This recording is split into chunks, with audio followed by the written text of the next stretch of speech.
আকাশবাণী আগরতলা। স্থানীয় সংবাদ পড়ছি অনামিকা কর্মকার।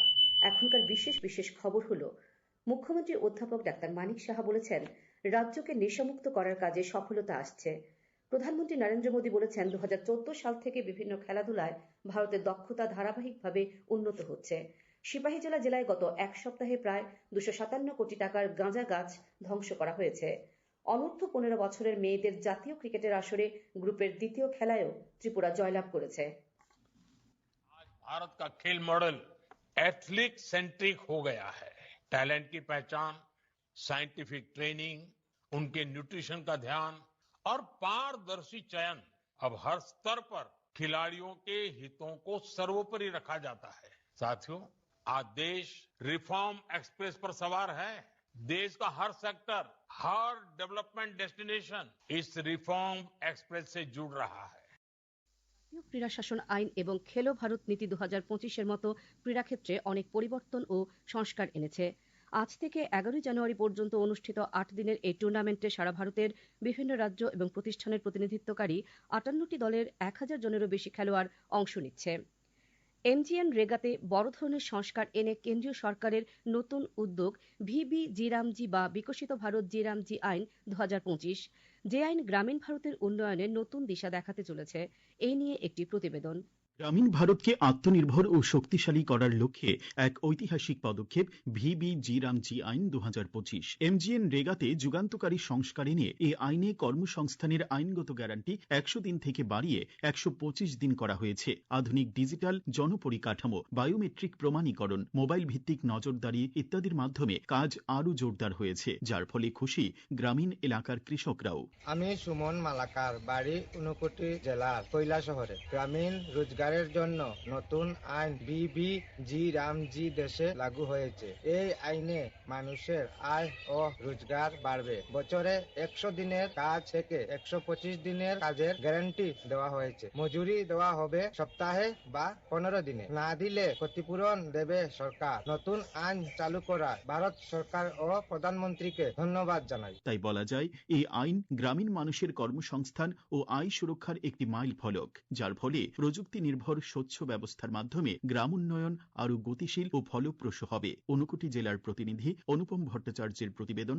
সংবাদ কক্ষ থেকে রাহুল লোধ, আকাশবাণী আগরতলা।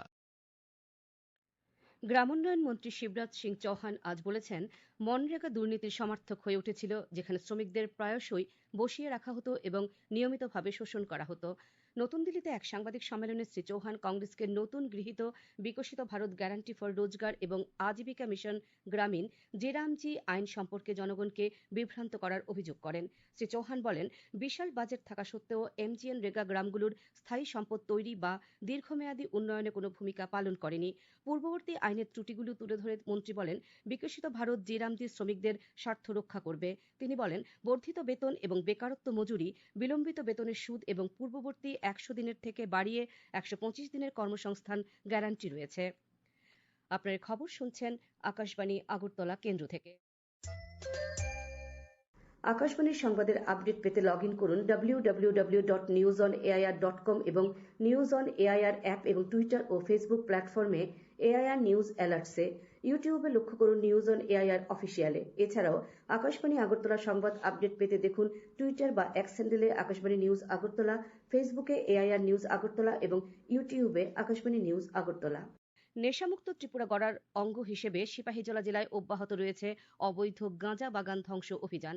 সিপাহীজলা জেলার পুলিশ সুপার বিজয় দেববর্মা জানিয়েছেন, গত এক সপ্তাহে সিপাহীজলা জেলায় প্রায় 34,33,024টি গাঁজা গাছ ধ্বংস করা হয়েছে, যার আনুমানিক বাজার মূল্য প্রায় 257 কোটি টাকা। তিনি জানান, আজও প্রায় 2 লক্ষ গাঁজা গাছ কাটা হয়েছে। 2025 সাল বিশ্ব রাজনীতিতে নেহাতি একটি বছর ছিল না।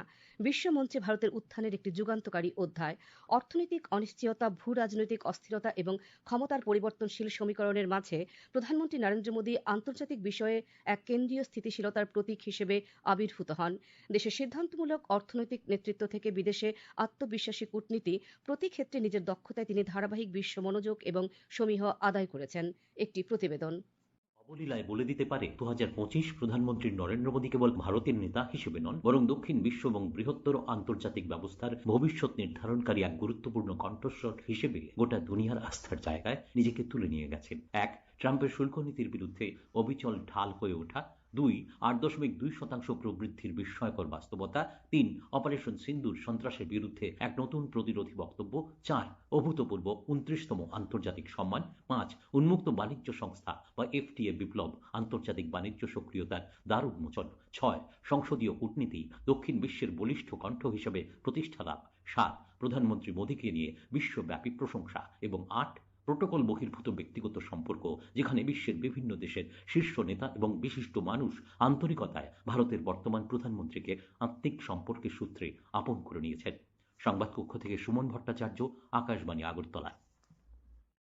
তেলিয়ামুড়ার 22ঘড়িয়ায় আজ ন্যায্য মূল্যের দোকানে ভোক্তাদের হাতে ডিজিটাল রেশন কার্ড তুলে দিলেন জনজাতি কল্যাণ মন্ত্রী বিকাশ দেববর্মা। তিনি বলেন, আধুনিক প্রযুক্তি নির্ভর ব্যবস্থার মাধ্যমে রেশন বন্টন প্রক্রিয়াকে আরও স্বচ্ছ, সহজ ও হয়রানিমুক্ত করার লক্ষ্যে এই উদ্যোগ গ্রহণ করেছে খাদ্য দপ্তর।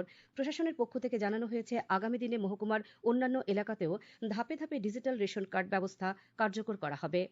আগরতলা নজরুল কলাক্ষেত্রে আজ প্রদেশ বিজেপির উদ্যোগে প্রয়াত অধ্যক্ষ বিশ্ববন্ধু সেনের শ্রদ্ধাঞ্জলি ও স্মৃতিচারণ সভা অনুষ্ঠিত হয়। প্রয়াত অধ্যক্ষের প্রতিকৃতিতে পুষ্পার্ঘ অর্পণের মধ্য দিয়ে শ্রদ্ধা নিবেদন করেন মুখ্যমন্ত্রী অধ্যাপক ডাক্তার মানিক সাহা। মুখ্যমন্ত্রী প্রয়াতের জীবনের নানা দিক তুলে ধরে রাজ্য রাজনীতি এবং দল ও সরকারের প্রতি তাঁর অবদানের কথা স্মরণ করেন। অনুষ্ঠানে উপস্থিত ছিলেন পর্যটন মন্ত্রী সুশান্ত চৌধুরী, ক্রীড়ামন্ত্রী টিঙ্কু রায়, বিজেপির প্রদেশ সভাপতি রাজীব ভট্টাচার্য, বিধানসভার মুখ্য সচেতক কল্যাণী রায় সহ অন্যান্যরা। লুইস ব্রেইলের 218তম জন্মজয়ন্তী উপলক্ষে অল ত্রিপুরা ব্লাইন্ড অ্যাসোসিয়েশনের উদ্যোগে আজ সুকান্ত একাডেমির প্রেক্ষাগৃহে এক অনুষ্ঠানের আয়োজন করা হয়। এর উদ্বোধন করেন ত্রিপুরা মানবাধিকার কমিশনের চেয়ারম্যান তথা উচ্চ আদালতের অবসরপ্রাপ্ত বিচারপতি অরিন্দম লুথ। অনুষ্ঠানে চলতি শিক্ষাবর্ষে ত্রিপুরা মধ্যশিক্ষা পর্ষদ থেকে যে সকল দৃষ্টিহীন শিক্ষার্থী মাধ্যমিক ও উচ্চ মাধ্যমিক পরীক্ষায় সাফল্য অর্জন করেছেন তাদের সম্বর্ধনা জানানো হয় এবং দৃষ্টিহীনদের মধ্যে চলন সামগ্রী প্রদান করা হয়। এদিকে আগরতলা প্রেস ক্লাবে অল ত্রিপুরা ব্লাইন্ড কমিটির উদ্যোগে আয়োজিত অনুষ্ঠানে দ্বিতীয় উত্তর পূর্বাঞ্চলীয় প্যারা অলিম্পিক গেমস 2025-এ পদক জয়ী খেলোয়াড়দের বিশেষ সম্বর্ধনা প্রদান করা হয়। অনুষ্ঠানের উদ্বোধন করেন ত্রিপুরা ক্রীড়া পর্ষদের সচিব সুকান্ত ঘোষ। SC/ST সংরক্ষণ, বর্তমান প্রেক্ষাপট, চ্যালেঞ্জ ও ভবিষ্যৎ শীর্ষক এক সেমিনার আজ মুক্তধারা অডিটোরিয়ামে অনুষ্ঠিত হয়। Tripura tribal officers welfare forum, all Tripura SC officers welfare society ও ত্রিপুরা ইঞ্জিনিয়ার্স সোসাইটির যৌথ উদ্যোগে আয়োজিত এই সেমিনারে উপস্থিত ছিলেন মৎস্যমন্ত্রী সুধাংশু দাস, বনমন্ত্রী অনিমেষ দেববর্মা, আগরতলা পৌর নিগমের কমিশনার DK চাকমা, মৎস্য দপ্তরের অধিকর্তা বিশ্বজিৎ দাস সহ অন্যান্যরা। বক্তারা রাজ্যে সংরক্ষণ চালু হওয়ার পর তার বাস্তবায়ন নিয়ে আলোচনা করেন। ত্রিপুরা আর্ট সোসাইটির উদ্যোগে এবং মোহনপুর পুর পরিষদের সহায়তায় আজ মোহনপুরে অঙ্কনের প্রতিযোগিতায় কৃতীদের পুরস্কার ও স্কলারশিপ প্রদান এবং সম্বর্ধনা জ্ঞাপন করা হয়। অনুষ্ঠানে প্রধান অতিথি হিসেবে উপস্থিত ছিলেন বিদ্যুৎ মন্ত্রী রতনলাল নাথ। সরকার একটি ভিডিওকে মিথ্যা বলে উড়িয়ে দিয়েছে, যেখানে দাবি করা হয়েছে যে প্রধানমন্ত্রী নরেন্দ্র মোদী সোনা, মোবাইল ফোন, 2 চাকার এবং 4 চাকার গাড়ির মতো বিনামূল্যের উপহার ঘোষণা করেছেন। প্রেস ইনফরমেশন ব্যুরোর ফ্যাক্ট চেক ইউনিট জানিয়েছে যে প্রধানমন্ত্রী এমন কোনো ঘোষণা করেননি। সরকার নাগরিকদের এই ধরনের ভুল তথ্য থেকে সতর্ক থাকার এবং বিশ্বাস করার আগে তথ্য যাচাইয়ের আহ্বান জানিয়েছে। প্রদেশ কংগ্রেস ভবনে আজ প্রাক্তন মুখ্যমন্ত্রী সুধীর রঞ্জন মজুমদারের মৃত্যুবার্ষিকী পালন করা হয়। প্রয়াতের প্রতিকৃতিতে পুষ্পার্ঘ অর্পণ করে প্রদেশ কংগ্রেস সভাপতি আশিস কুমার সাহা। উপস্থিত ছিলেন প্রদেশ কংগ্রেস সহসভাপতি শান্তিরঞ্জন দেবনাথ ও প্রবীর চক্রবর্তী সহ অন্যান্যরা। রাজ্য জুড়ে জাঁকিয়ে শীত পড়েছে। আগরতলায় আজ ভোরে সর্বনিম্ন তাপমাত্রা নেমে দাঁড়ায় 8.5 ডিগ্রি সেলসিয়াস, যা ছিল স্বাভাবিকের চাইতে 3.1 ডিগ্রি সেলসিয়াস কম। দিনের সর্বোচ্চ তাপমাত্রা ছিল 22 ডিগ্রি সেলসিয়াস। আবহাওয়া দপ্তর থেকে জানানো হয়, চলতি শীত মরশুমে এখন পর্যন্ত আজই সর্বনিম্ন তাপমাত্রা রেকর্ড করা গেছে। আকাশ কিছুটা পরিষ্কার হয়, তাপমাত্রা কমেছে বলে জানানো হয়েছে। আগামীকাল সকালের দিকে দিনের সর্বোচ্চ তাপমাত্রা কমে দাঁড়াতে পারে 19 ডিগ্রি সেলসিয়াসের কাছাকাছি। আগামীকাল পশ্চিম জেলা, খোয়াই, সিপাহীজলা জেলা, গোমতী ও দক্ষিণ জেলার বেশ কিছু স্থানে ঘন কুয়াশা পড়তে পারে বলে আবহাওয়া দপ্তরের পূর্বাভাসে উল্লেখ করা হয়েছে। অনূর্ধ্ব 15 বছরের মেয়েদের জাতীয় ক্রিকেটের আসরে গ্রুপের দ্বিতীয় খেলায়ও ত্রিপুরা জয়লাভ করেছে। গুয়াহাটিতে অনুষ্ঠিত খেলায় আজ রাজ্য দল 9 উইকেটে নাগাল্যান্ডকে পরাজিত করে। শেষ করার আগে বিশেষ খবর আরেকবার। মুখ্যমন্ত্রী অধ্যাপক ডাক্তার মানিক সাহা বলেছেন, রাজ্যকে নেশামুক্ত করার কাজে সফলতা আসছে। প্রধানমন্ত্রী নরেন্দ্র মোদী বলেছেন, 2014 সাল থেকে বিভিন্ন খেলাধুলায় ভারতের দক্ষতা ধারাবাহিকভাবে উন্নত হচ্ছে। সিপাহীজলা জেলায় গত এক সপ্তাহে প্রায় 257 কোটি টাকার গাঁজা গাছ ধ্বংস করা হয়েছে।